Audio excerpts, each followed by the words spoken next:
ان کے بارے میں جو تحقیق کی، جو ہمیں معلوم ہوا، جس طرح سے یہ شارٹ کورس کر کے آگے بڑھے، پروفیشنل ہیں، لگتا یہ ہے کہ ایسا کچھ نہیں ہوگا، یا ایسا تاثر دینا بھی غلط ہوگا۔ ٹھیک ہے، خان صاحب نے اس وقت ان کے ساتھ ایسا کیا، لیکن یہ بھی کوئی ضروری نہیں ہے کہ ان کے معاملات جو ہیں یا ان کو اس وجہ سے لگایا جا رہا ہے، چونکہ یہ جتنے بھی نام ہیں ان میں سے موسٹ سینئر ہیں۔ نئے چیف کے لگنے سے ملکی سیاست کے اوپر کیا اثرات مرتب ہوں گے؟ دیکھیے، زیادہ حالات تب خراب ہوتے ہیں جب آرمی کی جو 3 سال کی مدت ملازمت ہوتی ہے چیف کی، وہ ختم ہونے کے اوپر آتی ہے، تو ان کو اس خواہش کا وہ اظہار کرتے ہیں کہ ہمیں ایکسٹینشن مل جائے۔ تو جیسے جنرل رائی شریف صاحب کو ملی، ان کو بھی مل گئی۔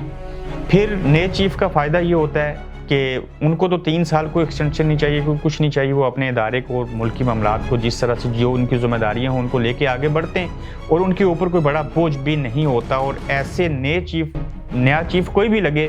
اس کے بعد حالات جو ہیں وہ ٹھیک ہو جاتے ہیں۔ اب ایسا ہونے سے ڈیفینیٹلی ظاہر ہے پی ڈی ایم کی حکومت ہے، ان کی مشاورت تو کوئی بھی شامل نہیں ہوگی اس میں، نہ میاں صاحب کوئی نام دے سکتے ہیں۔ پہلے بھی آپ کو کہا تھا، یہ آرمی اپنے اندر سے خود چیزوں کو ایسے لے کے بڑھتی ہے۔ الگ بات ہے کہ ناچاکی اور اس طرح کا واقعہ جو میں نے آپ کو سنایا وہ عمران خان کے حوالے سے پیش آیا، لیکن دیکھنا یہ ہوگا کہ نئے چیف جو ہیں وہ کس انداز میں، کس طرح سے مورال جو ہے وہ اپنے ادارے کا بلند کرتے ہیں، چیزوں کو بہتر کرتے ہیں۔ جس طرح سے باجوہ صاحب کے اوپر براہ راست بے شمار چیزیں جو تھی وہ تنقید کا سبب بنی، اور پچھلے 5-6 مہینوں میں ہم نے دیکھا کہ بہت کرٹیسزم کیا گیا باجوہ صاحب کے اوپر، میاں صاحب کرتے رہے، D G I S I کا نام لے کے، آرمی چیف کا نام لے کے۔ تو نئے چیف جو ہیں وہ اگر پروفیشنل ہیں تو وہ ان ساری چیزوں کو ملکی اور قومی مفاد کے اندر لے کے کیسے آگے بڑھیں گے۔ ملکی تاریخ اس بات کی شاہد ہے کہ کوئی شک نہیں ہے پاکستان کے اندر، میں اکثر کہتا ہوں کہ وہاں پہ ڈیموکریسی نہیں بلکہ ملٹری ڈیموکریسی ہے، اور دونوں ادارے، ڈپارٹمنٹ مختلف سارے مل جل کے ایک نظام کو چلاتے ہیں، اور ہمارے ملک کا جو نقشہ ہے، جو ریالٹی ہے، وہ یہی بن چکی ہوئی ہے۔ مگر نئے چیف کی تعیناتی کے بعد ملک کے سیاسی حالات ڈیفینیٹلی بدلیں گے، کس کا کون سا پلان، کس کی کون سی نیت اور سوچ ہوگی، یہ تو دیکھنے والی بات ہوگی۔ مگر پاکستان کے اندر الیکشن کے میں تاخیر ہے، نو ڈاؤٹ ملٹری کا، اسٹیبلشمنٹ کا بڑا کردار ہوتا ہے پاکستان کے اندر چیزوں کو بے شمار سلجھانے میں۔ ہمیشہ سے آپ دیکھیں کہ کوئی بھی ڈسپیوٹ جو ہے پولیٹیکل پارٹیز کے درمیان یا حکومت کے اندر ہو جائے تو اس میں کہہ کے پکار کے کہا جاتا ہے کہ آپ آئیں اور اس میں ہمارے معاملات کو سلجھائیں، چونکہ کئی بار کہا جاتا ہے کہ آرمی کو جو ہے وہ نیوٹرل ہونا چاہیے، پھر کہتے ہیں یہ نیوٹرلز کیوں ہیں ان کو لے آنے کے بعد، پھر یہ بھی ہم نے سنا کہ نیوٹرل تو صرف جانور رہ سکتا ہے، چونکہ وہ جانور ہے اس لیے انسان میں اور اس میں یہ فرق ہے۔ تو پاکستانی سیاستدان جتنے بھی ہوں سب اسٹیبلشمنٹ کی مرضی سے ان کے بل بوتے کے اوپر اقتدار میں آتے رہے، 1947 سے لے کے آج تک یہی چیزیں ہوتی آئیں۔ الگ بات ہے کہ کسی نے تھوڑی بیعت کی، کسی نے زیادہ بیعت کی، اس کی حال ہی کی مثال دیکھ لیجئے کہ جتنے کیسز نواز شریف کے اوپر بنائے گئے تھے ان کو نکالا گیا تھا، پھر عمران کو لایا گیا تھا، پھر عمران کو نکالا گیا، ان کو لایا گیا، اب آگے کیا ہوگا۔ لیکن حالات یہ بتاتے ہیں،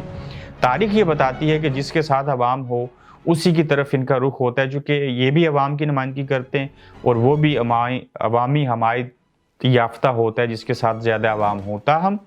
الیکشن کو کافی ٹائم ہے، کس نے کس سے کیا بدلہ لینا ہوگا یا نہیں لیں گے، پروفیشنلزم کو ترجیح دی جائے گی یا ریالٹی کے اوپر کام کیا جائے گا، یا ذاتی کو بغض و نہ تو آڑے نہیں آئے گی۔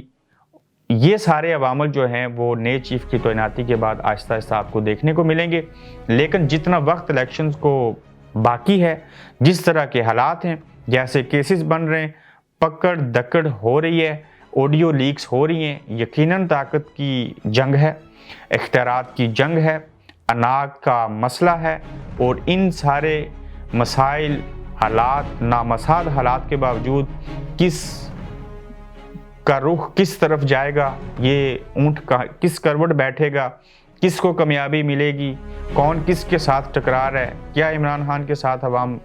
کھڑے رہیں گے، کیا آڈیو اس کے اوپر اثر انداز ہوں گی، کیا اس کے بعد کوئی ویڈیو بھی آئے گی، پارلیمنٹ کے اندر یہ واپس جائیں گے یا نہیں جائیں گے، الیکشنز کی حتمی تاریخ کب ملے گی، ملک کے اندر سے سیلاب کی بات چیت تو نہیں ہو رہی لیکن یہ کب چیزیں ختم ہوں گی، یہ ساری چیزیں اگلے جو 2 سے 3 ماہ ہیں